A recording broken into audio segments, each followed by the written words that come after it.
Hello, everyone. My name is Evendro Azambuja, a medical oncologist from the Jules Bordet Institute in Brussels, in Belgium.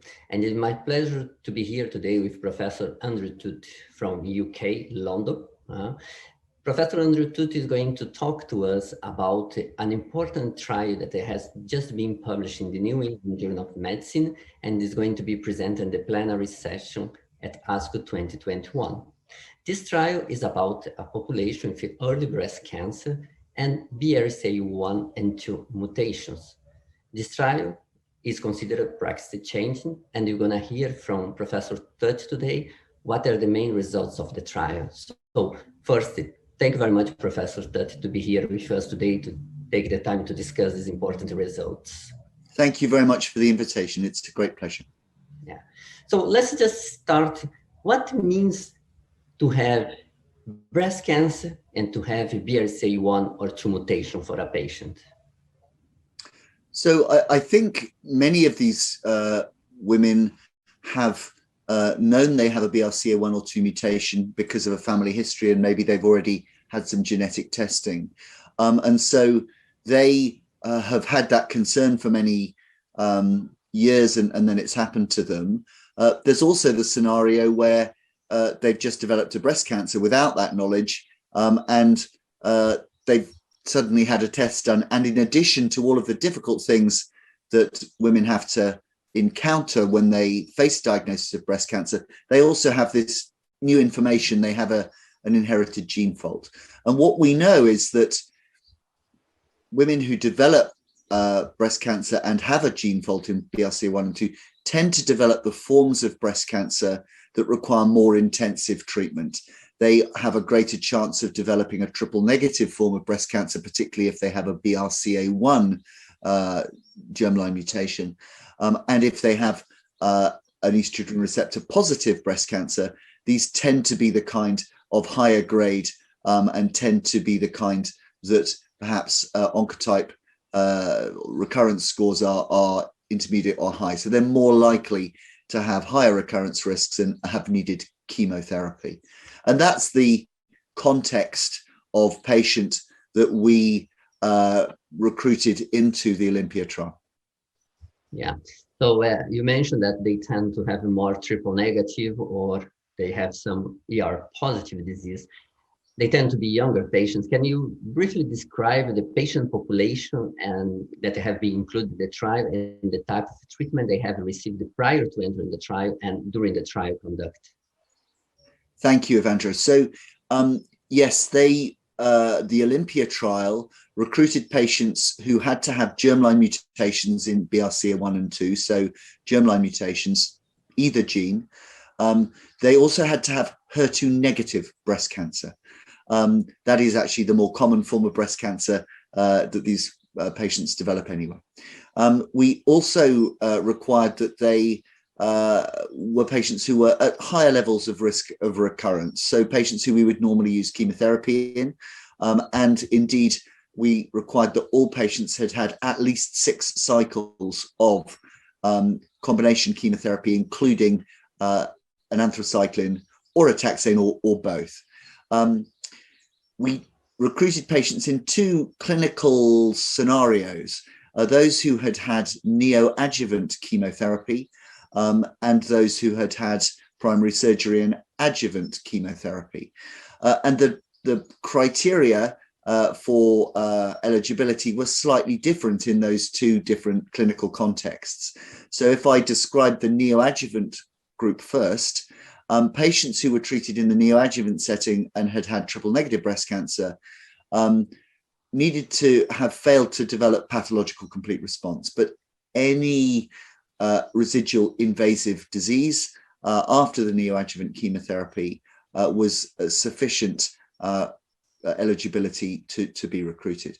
A little different for those with ER positive breast cancer in the neoadjuvant setting, where we required a higher degree of disease burden after the neoadjuvant chemotherapy. And we used a scoring system called CPS and EG score.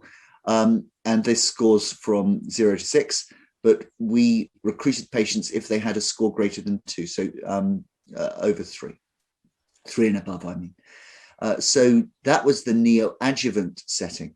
In the adjuvant setting, patients with triple negative breast cancer were recruited if they had a tumor of 2 centimeters or greater in size, or who had any lymph node involvement, so PT2 or PN1 disease.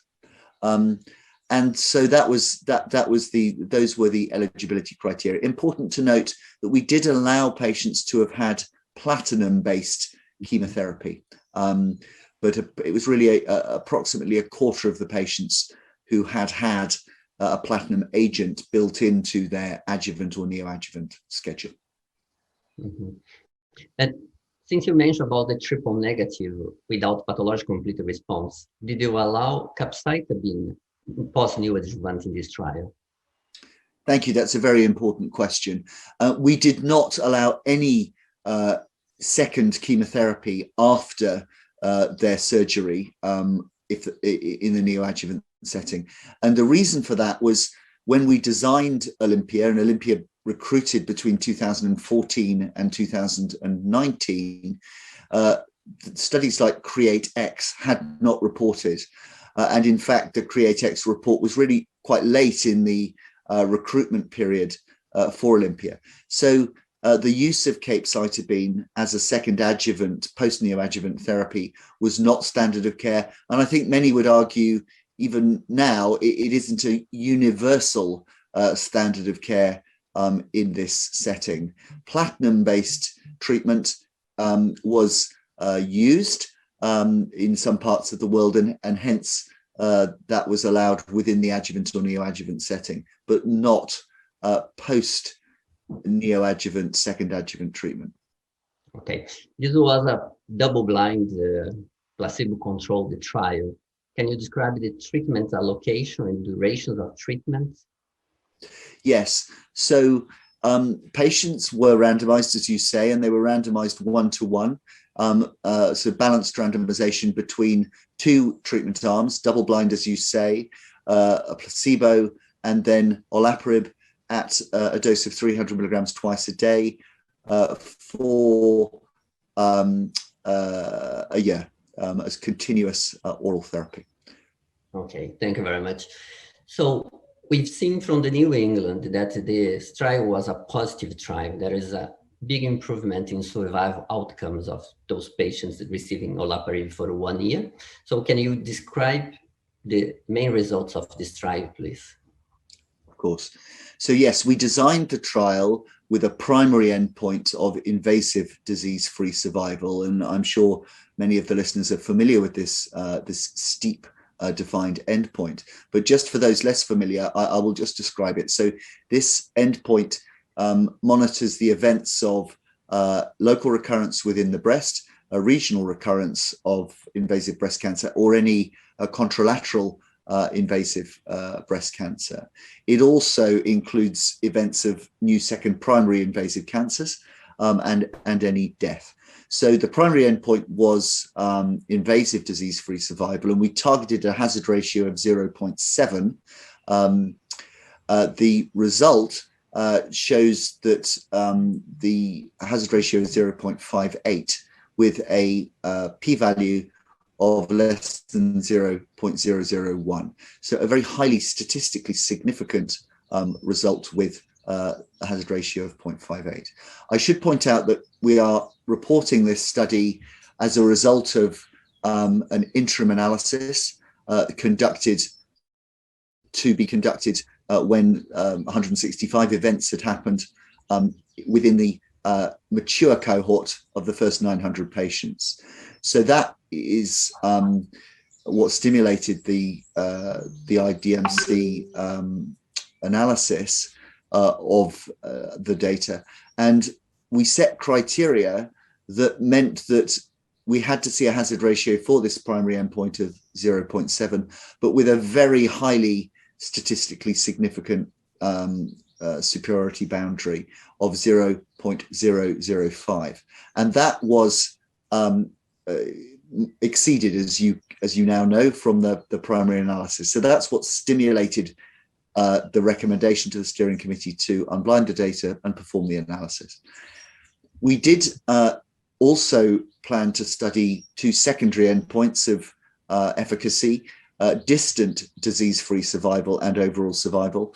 And the multiple testing procedure designed for the interim analysis was that if that primary endpoint I just described was significant at the level I described it, then we would go on and look at the secondary endpoints.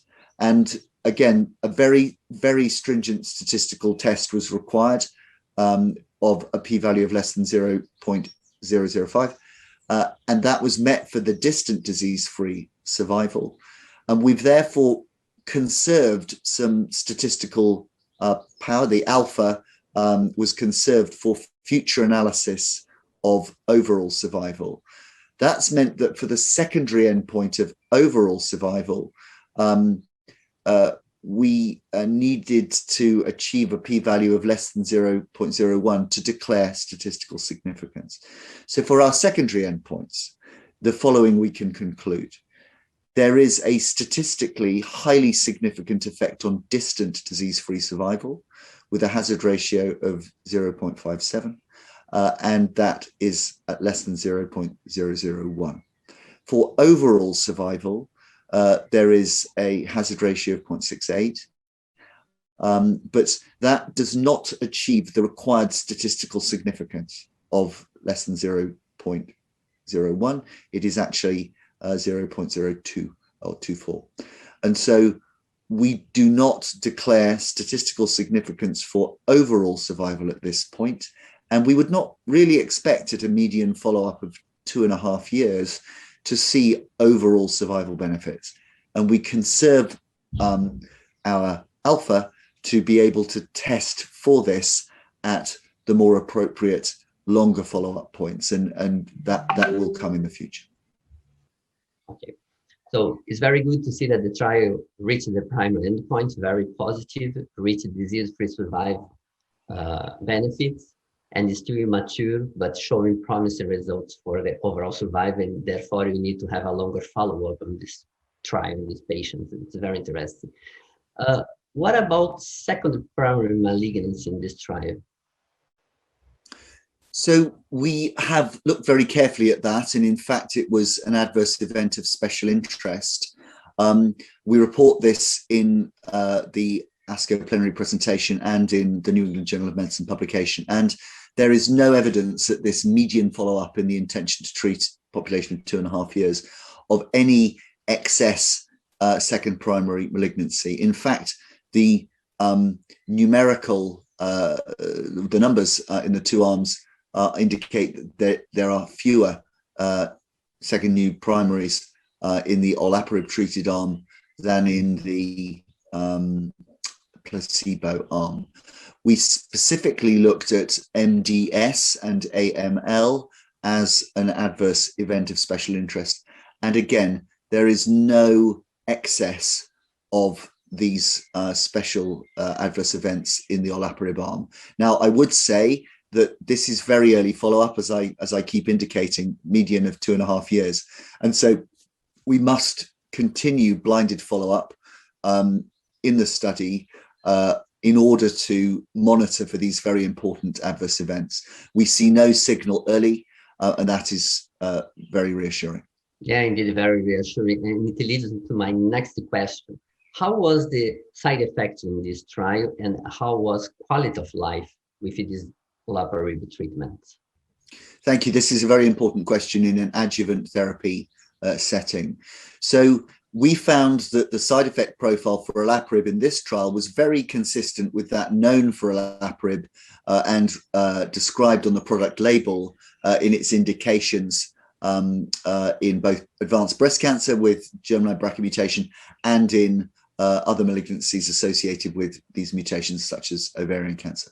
Those toxicities are largely nausea, fatigue, and effects on bone marrow function, so the induction of some anemia and reduction in white blood cell count and neutrophils. But the majority of that is at grade 1 and 2 adverse event level, and grade 3 toxicities were unusual. The most common being anemia. 9% of patients developed grade 3 anemia, and 2% developed grade 3 fatigue. Now, the anemia required transfusion in just over 5% of patients, and the majority of that, about 4% of patients, it was really just one blood transfusion required. And then the anemia was managed by protocol-specified dose modifications. So the toxicity profile, as anticipated, of low grade in most patients and well managed by dose modification. So a limited and manageable toxicity profile. Quality of life, we have not reported the full and important quality of life analyses which will come. We did report a global quality of life measure, one of the secondary endpoints, and we did not find that olaparib significantly impacted that global quality of life measure compared to placebo. So patients treated with either chemotherapy, adjuvant chemotherapy or neoadjuvant chemotherapy have slightly different trajectories for their quality of life recovery after adjuvant treatments that preceded randomization. And so they were studied differently for neoadjuvant and adjuvant groups, but they improved to the same level whether or not they were on placebo or olaparib. Okay, thank you. And this was an important collaboration between academia and industry. Can you briefly describe this collaboration with the Breast International Group?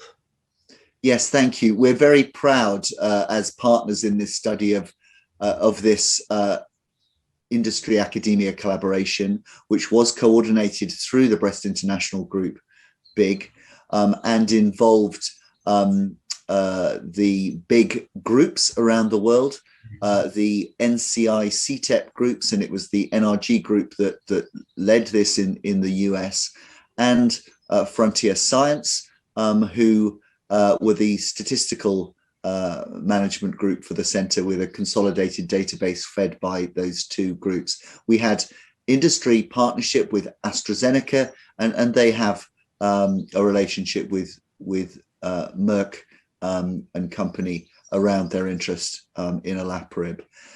We had many sites around the world that contributed, and we are so grateful to those sites and the patients and families of the patients who allowed this study to take place. And it would have been very difficult to do this study without that kind of partnership, because when we began the study in 2014, it was not common to perform genetic testing in the breast cancer clinic. It was done in the risk clinic. And so we've really had to push the boundaries to achieve this, and hopefully this will change practice for testing, as well as perhaps change treatment practice. We need to wait and see what happens with the conversations between the pharmaceutical companies involved and the global medicines regulators. Yeah, let's hope for the best that this is approved, because it's really impressive results. I would like to thank you for your participation in this interview today, and I would like to congratulate you for these wonderful results, the wonderful research, and help improve the outcome of patients with breast cancer, in this case with BRCA1 or 2 mutation. Thank you very much, and I wish you a nice ASCO. Thank you, and on behalf of the partnership, thank you for the opportunity to describe the study.